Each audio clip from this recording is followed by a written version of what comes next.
Hi hello friends, എല്ലാ കൂട്ടുകാർക്കും ഇന്നത്തെ എപ്പിസോഡിൻ്റെ റിവ്യൂയിലേക്ക് സ്വാഗതം. അങ്ങനെ എല്ലാവരും ചടങ്ങ് കാണാനായിട്ട് ഇങ്ങനെ കൂടി നിൽക്കുക കേട്ടോ. അങ്ങനെ മുഹൂർത്തമാകുമ്പോഴേക്കും നമ്മുടെ പൂജാരി പറയുന്നുണ്ട്, ഈ മുഹൂർത്ത സമയം ഇനി താലി കെട്ടിക്കോളൂ എന്ന് പറയാണ്. ആ സമയമാണെന്നുണ്ടെങ്കിൽ നമ്മുടെ ശ്രുതിയും അതുപോലെ തന്നെ അശ്വിനും പരസ്പരം സംസാരിച്ചുകൊണ്ടിരിക്കുക കേട്ടോ. അല്ല, ചേട്ടൻ ഇത് എവിടെ എന്ന് ആകാശ് ചോദിക്കുന്നുണ്ട്. പറഞ്ഞ പോലെ ഇത് ഇവരെവിടെ ഇത് പോയിട്ട് അവരിങ്ങനെ പരസ്പരം മുഖത്തോട് മുഖം നോക്കി അങ്ങോട്ടൊക്കെ നോക്കിക്കൊണ്ടിരിക്കുകയാണ്, അശ്വിനും ശ്രുതി എവിടെയെന്ന്.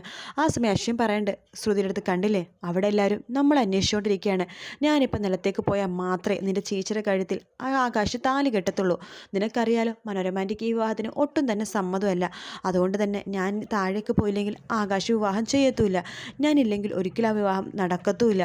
അതുകൊണ്ട് ഞാൻ പറയുന്ന കാര്യം നീ സമ്മതിച്ചു കഴിഞ്ഞാൽ ഈ വിവാഹം നടക്കും. നീ നിൻ്റെ ചേച്ചിക്ക് വേണ്ടി എന്തും ചെയ്യുമെന്നല്ലേ പറഞ്ഞത്. അതുകൊണ്ട് ഞാൻ പറഞ്ഞത് നീ അനുസരിക്കണം. ഇന്ന് നമ്മുടെ വിവാഹം വരൻ ഞാൻ നിൻ്റെ കഴുത്തിൽ താലി കെട്ടുന്നു. അത് വെറും 6 മാസത്തേക്ക് മാത്രം എന്ന് പറയുമ്പോഴേക്കും ശ്രുതി ആകെ ഞെട്ടിപ്പോട്ടോ. സർ, നിങ്ങൾ എന്തൊക്കെയാണ് പറയണമെന്ന് ചോദിക്കുമ്പോഴേക്കും, അതെ ഞാൻ പറയണത് കേട്ടില്ല നീ, അതുകൊണ്ട് നീ സമ്മതിച്ചേ പറ്റൂ. നിനക്ക് സമ്മതമല്ലെന്നുണ്ടെങ്കിൽ ഈ വിവാഹം നടക്കില്ല. നിൻ്റെ ചേച്ചി ആ മണ്ഡപത്തിൽ നിന്ന് പൊട്ടിക്കരയും എന്നൊക്കെ പറയണം. അതേസമയം നമ്മുടെ ശ്രുതി ഒന്നും മിണ്ടാതിരിക്കുന്നതാണ് പിന്നെ കാണിക്കണത്. അങ്ങനെ ഒരു സംസാരം കഴിഞ്ഞിട്ട് നിലത്തേക്ക് വരുന്നുണ്ട്. അങ്ങനെ ആകാശ പ്രീതിനെ വിവാഹം കഴിക്കുകയാണ്. പ്രീതിയാണെങ്കിൽ ആകാശിൻ്റെ മുഖത്തേക്ക് നോക്കുന്നുണ്ട്, ആകാശ പ്രീതിനെ നോക്കുകയാണ്.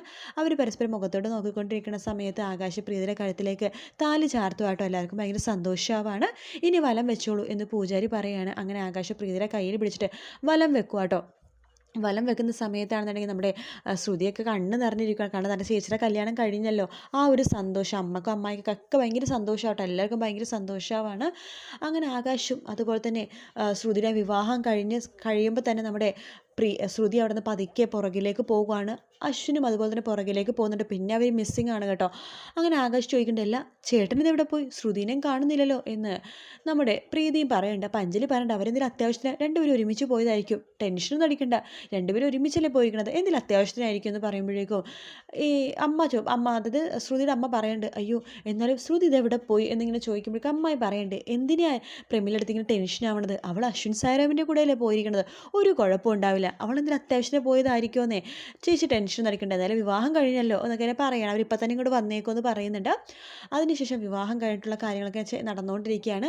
അതിനുശേഷം ആദ്യമായിട്ട് നമ്മുടെ പ്രീതി വലതുകാൽ അകത്തേക്ക് കയറുന്ന സംഭവമായിട്ട്. അപ്പോൾ പ്രീതിയുടെ കയ്യിലേക്ക് നിലവിളക്ക് കൊടുക്കുകയാണ് നമ്മുടെ അഞ്ജലിൻ്റെ. പറഞ്ഞിട്ട് വലതുകാലം വെച്ചിട്ട് രണ്ടുപേരും കൂടെ അകത്തേക്ക് വരാൻ വേണ്ടി പറയുന്നുണ്ട്. അങ്ങനെ രണ്ടുപേരും വലതുകാലം വെച്ച് അകത്തേക്ക് കയറുവാണ്. അകത്തേക്ക് കയറി കഴിയുമ്പോഴേക്കും നമ്മുടെ മോഹനങ്ങൾ പറയുന്നുണ്ട്, അതെ ഈ വീട്ടിലൊരു ആചാരമുണ്ട് എന്ന് പറയുമ്പോഴേക്കും മുത്തശ്ശി പറഞ്ഞു, അത് ശരിയാണല്ലോ, ഞാൻ ആ കാര്യം അങ്ങോട്ട് വിട്ടുപോയി എന്ന് പറയാണ്. കുറേ നാളായാലേ എല്ലാവരുടെ കല്യാണമൊക്കെ കഴിഞ്ഞിട്ട്, അതുകൊണ്ട് വിട്ടുപോയി. ഒരു കാര്യം ചെയ്യ്, ഇവിടെ ഒരു ആചാരമുണ്ട് കേട്ടോ പ്രീതി, ദേ ആകാശ് വേണം പ്രീതിനെ എടുത്തിട്ട് അകത്തേക്ക് കയറാനായിട്ട് എന്ന് പറയുമ്പോഴേക്കും ആകാശ് ഇങ്ങനെ പ്രീതിയുടെ മുഖത്തേക്ക് നോക്കണം. പ്രീതിക്ക് അങ്ങ് നാണം വരുന്നുണ്ട്. എല്ലാവരും ഇങ്ങനെ ചിരിക്കും കേട്ടോ. ഞാനോ എന്ന് പറയുമ്പോൾ, എന്താടാ നിനക്ക് നിൻ്റെ ഭാര്യനെ എടുത്തൂടെ എന്ന് മോഹനൻ പറയാണ്.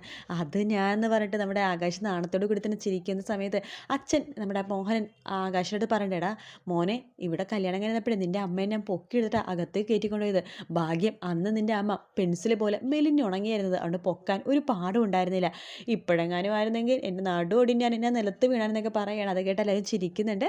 മനോരമ എനിക്ക് ആകെ ദേഷ്യം വന്നിട്ട് പിറുവിത്തോണ്ടിരിക്കണം. എൻ്റെ മൈ ഗോട്ട്, അങ്ങനെ കല്യാണം കഴിഞ്ഞു എല്ലാം തീർന്നു എന്നൊക്കെ പറഞ്ഞിട്ട് പിറുവിറുത്തോണ്ടിരിക്കുകയാണ്. അങ്ങനെ പ്രീതിയുടെ കയ്യിൽ നിന്ന് നിലവിളക്ക് അഞ്ജലി വാങ്ങിക്കുന്നുണ്ട്. ആകാശ് എന്നാൽ നിൻ്റെ ഭാര്യനെ പൊക്കിയെടുത്തിട്ട് അകത്തേക്ക് വലതുകാലം വെച്ച് കയറ് എന്നിങ്ങനെ പറയാണ്. അങ്ങനെ നമ്മുടെ ആകാശ് പതുക്കെ പ്രീതിനെ പൊക്കി ഇങ്ങനെ എടുക്കുക കേട്ടോ. പ്രീതി ആകാശിൻ്റെ അടുത്തേക്ക് ഇങ്ങനെ നിൽക്കുന്നുണ്ട്. അങ്ങനെ പ്രീതിനെ പൊക്കിയെടുത്ത് അവരകത്തേക്ക് കയറുകയാണ്. അപ്പോൾ അടുത്ത ചടങ്ങും കാര്യങ്ങളൊക്കെ എന്താണെന്ന് ഇങ്ങനെ ചോദിക്കുമ്പോഴേക്കും അടുത്ത ചടങ്ങ് എന്ന് പറഞ്ഞിട്ട് അവരോരോ ചടങ്ങ് ഇങ്ങനെ പറഞ്ഞുകൊണ്ടിരിക്കുന്ന സമയത്ത് അവിടേക്ക് നമ്മുടെ അമ്മായി പറയേണ്ടത്, ദേ ശ്രുതി വന്നല്ലോ എന്നിങ്ങനെ പറയാണ്. പെട്ടെന്ന് അമ്മായി ഞെട്ടിപ്പോവാണ്. ശ്രുതിയുടെ കഴുത്തിലെ മാലയൊക്കെ കാണുമ്പോഴേക്കും എല്ലാവരും ആശ്ചര്യത്തോട് നോക്കുവാണ്. കൂടെ അശ്വിനും ഉണ്ട്. രണ്ടുപേരുടെ കഴുത്തിൽ മാലയൊക്കെ ഉണ്ട് കേട്ടോ. അവർ നടന്നു വരുമ്പോഴേക്കും എല്ലാവരും ഇങ്ങനെ വാ പൊളിച്ച് നിൽക്കുവാണ്. പ്രീതി ചടങ്ങ് നടക്കുന്ന സ്ഥലത്ത് നിന്ന് ഇങ്ങനെ എഴുന്നേറ്റ് വരെ നിൽക്കുന്നുണ്ട്. അങ്ങനെ എല്ലാവരും അന്തം വിട്ടിങ്ങനെ നിൽക്കുന്നപ്പോഴേക്കും നമ്മുടെ അശ്വിനും അതുപോലെ തന്നെ ശ്രുതിയും കൂടി പരസ്പരം മുഖത്തോട് മുഖം നോക്കി ഇങ്ങനെ നിൽക്കുമ്പോഴേക്കും, ഇതെന്താ ഇവർ ഈ കോലത്തിലെന്ന് മനോരമ പറയുന്നുണ്ട്. അല്ല കുഞ്ഞ, നിങ്ങളെന്താ ഈ കാണിച്ചിരിക്കണതെന്ന് ചോദിക്കുകയാണ്.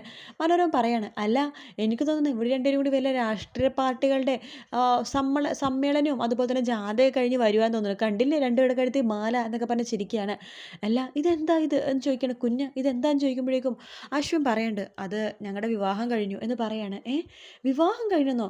നിങ്ങളത് തമാശ കളിക്കുവാണോ എന്നിങ്ങനെ ചോദിക്കുകയാണ്. അഞ്ജലി പറയുന്നുണ്ട്, എന്താ കുഞ്ഞ് നീ പറഞ്ഞത്, വിവാഹം കഴിയണമെന്ന്? അതെ ചേച്ചി, ഞാൻ ശ്രുതിയുടെ കഴുത്തിൽ താലി കെട്ടി ഞങ്ങളുടെ വിവാഹം കഴിഞ്ഞു എന്ന് പറയാണ്.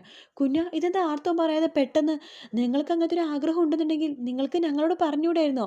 ഞങ്ങൾ നടത്തി തരില്ലായിരുന്നോ എന്ന് പറയുമ്പോൾ അശ്വിനൊന്നും മിണ്ടുന്നില്ല. പെട്ടെന്ന് തന്നെ നമ്മുടെ അമ്മ ശ്രുതിയുടെ അടുത്തേക്ക് ഇങ്ങനെ വരുവാണ്. അപ്പോൾ ശ്രുതി ഇങ്ങനെ ആലോചിക്കുക കേട്ടോ, അതായത് അശ്വിൻ ശ്രുതിനെയും കൂട്ടിക്കൊണ്ട് പോയ കാര്യങ്ങളൊക്കെ ഇങ്ങനെ ആലോചിക്കുകയാണ്.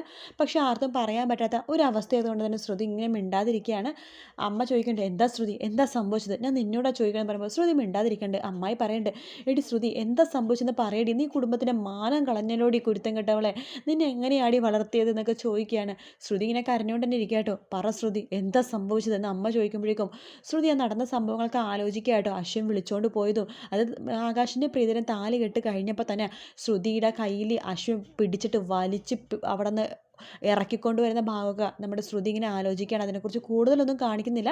ഈ രണ്ടും കൂടി ഇറങ്ങി പോണത് മാത്രമേ ശ്രുതി ആലോചിക്കുന്നുള്ളൂ കേട്ടോ. അങ്ങനെ ശ്രുതി അടുത്ത് പിന്നെ അമ്മ ചോദിക്കണം, ശ്രുതി നിൻ്റെ അടുത്താ ചോദിച്ചു, നീ എന്താ മിണ്ടാതിരിക്കണത്, എന്താ സംഭവിച്ചതെന്ന്? അത് അമ്മേ, നിങ്ങളുടെ കല്യാണം കഴിഞ്ഞു എന്ന് കേട്ടത് സത്യമാണോ? അമ്മേ അതെന്ന് പറയുമ്പോഴേക്കും പെട്ടെന്ന് തന്നെ ശ്രുതിയുടെ മുഖത്തേക്ക് ഒരു ഒറ്റ അടി വെച്ച് കൊടുക്കുകയാണ്. ശ്രുതിക്ക് അങ്ങ് വല്ലാത്ത വിഷമവും വേദനയൊക്കെ എടുക്കുന്നുണ്ട്. ശ്രുതിയുടെ കണ്ണൊക്കെ അങ്ങോട്ട് നിറഞ്ഞു പോകാട്ടോ. എന്തിനാടി നീ ഇങ്ങനെ ചെയ്തത്, ഇതിനേക്കാൾ നല്ലത് നിനക്ക് ഞങ്ങളങ്ങോട്ട് കൊന്നൂടായിരുന്നോ? പേരുദോഷം കേൾപ്പിക്കാൻ വേണ്ടി ചെയ്ത് വെച്ചത് കണ്ടില്ലേ അവൾ എന്നൊക്കെ പറയാണ്. ചേച്ചി പ്രമീലെടുത്ത് ഇങ്ങോട്ട് വാ എന്നൊക്കെ പറഞ്ഞിട്ട് രാധ വിളിക്കുന്നുണ്ട്. വേണ്ട രാധേ, ഒന്നും പറയണ്ട, ഇവൾ ചെയ്ത് വെച്ചത് കണ്ടില്ലേ, എനിക്കിനി ഇവളെ കാണണ്ട, എനിക്ക് അത്ര ദേഷ്യം അവളോട്, എനിക്കിനി ഇവളെ കാണാൻ വേണ്ട എന്നൊക്കെ എന്നെ പറയാണ്. അപ്പോഴേക്കും മുത്തശ്ശി പറഞ്ഞിട്ട്, എന്താ കുഞ്ഞ് നീ കാണിച്ചതെന്ന് ചോദിക്കുമ്പോഴേക്കും അത് വേറൊരു നിവൃത്തിയില്ലായിരുന്നു, കല്യാണം കഴിക്കേണ്ടി വന്നു, കല്യാണം കഴിച്ചു എന്ന് പറയാണ്. എന്നാലും കുഞ്ഞാന്നൊക്കെ പറഞ്ഞിട്ട് മുത്തശ്ശി ആകെ വിഷമിക്കുകയാണ്. എല്ലാവരും പരസ്പരം മുഖത്തോട് മുഖം നോക്കി ഇങ്ങനെ ഇരിക്കുക കേട്ടോ. അപ്പോൾ അമ്മായി വീണ്ടും വരുന്നുണ്ട് ശ്രുതിയുടെ അടുത്ത്. ശ്രുതി, നീ ഞങ്ങളെക്കുറിച്ച് എന്തെങ്കിലും ആലോചിച്ചോടി, നീ എന്താണ് ഇങ്ങനെ ചെയ്തത്, പറയടി ശ്രുതി, പറ, ഇതിനേക്കാൾ നല്ലത് പോയി ചാവാൻ മതിയായിരുന്നു. എൻ്റെ കുട്ടീഷ്ണ ഇങ്ങനത്തെ ഒരു അവസ്ഥ ഞങ്ങളെ കൊണ്ട് എത്തിച്ചല്ലോ, ഇതിനേക്കാൾ നല്ലത് ഞങ്ങളെ കൊണ്ട് മുകളിലേക്ക് എടുത്തുകൂടായിരുന്നു കുട്ടീഷ്ണ എന്നൊക്കെ ഇങ്ങനെ പറഞ്ഞുകൊണ്ടിരിക്കുക കേട്ടോ അമ്മായി.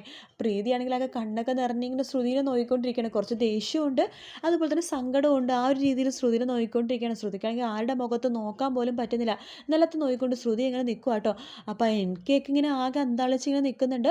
കൂടെ നമ്മുടെ ആകാശാണെങ്കിൽ എന്താ ഏട്ടാ ഇത് എന്ന രീതിയിൽ അശ്വിൻ്റെ മുഖത്തേക്ക് നോക്കണം. അശ്വിനാണെങ്കിൽ ഒരു പുച്ഛഭാവം കേട്ടോ, എല്ലാവരുടെ മുഖത്തേക്ക് നോക്കിയിട്ട് ഒരു പുച്ഛഭാവത്തോടു കൂടി തന്നെ നിൽക്കുവാണ്. ശ്രുതി ഇങ്ങനെ കരഞ്ഞുകൊണ്ട് നിൽക്കുന്നുണ്ട്. അങ്ങനെ ശ്രുതിനെ അശ്വിനെ മാറി മാറി ഇങ്ങനെ കാണിച്ചുകൊണ്ടിട്ടാണ് ഇന്നത്തെ എപ്പിസോഡ് തീരുന്നത്. എല്ലാവരും ഇങ്ങനെ അന്തം വിട്ട് ശ്രുതിനെ അശ്വിനെ കുറ്റം പറഞ്ഞുകൊണ്ടും അവരുടെ വഴക്ക് പറഞ്ഞുകൊണ്ടും ഇരിക്കുന്നുണ്ട്. അപ്പോൾ ആ ഒരു ഭാഗത്തോടെ എപ്പിസോഡ് തീരുന്നത്.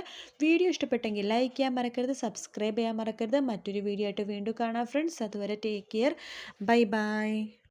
പിന്നെ സബ്സ്ക്രൈബ് ചെയ്യുന്ന എല്ലാവരും നോട്ടിഫിക്കേഷൻ ഒന്ന് കിട്ടാനായിട്ട് സബ്സ്ക്രൈബ് ബട്ടൻ്റെ തൊട്ടടുത്തുള്ള ബെൽ ബട്ടണിൽ അവിടെ ഓൾ എന്ന് പറഞ്ഞ ഓപ്ഷൻ കൊടുത്താൽ മാത്രമേ നോട്ടിഫിക്കേഷൻ എല്ലാം നിങ്ങൾക്ക് കറക്റ്റായിട്ട് വരുള്ളൂ കേട്ടോ. Bye bye.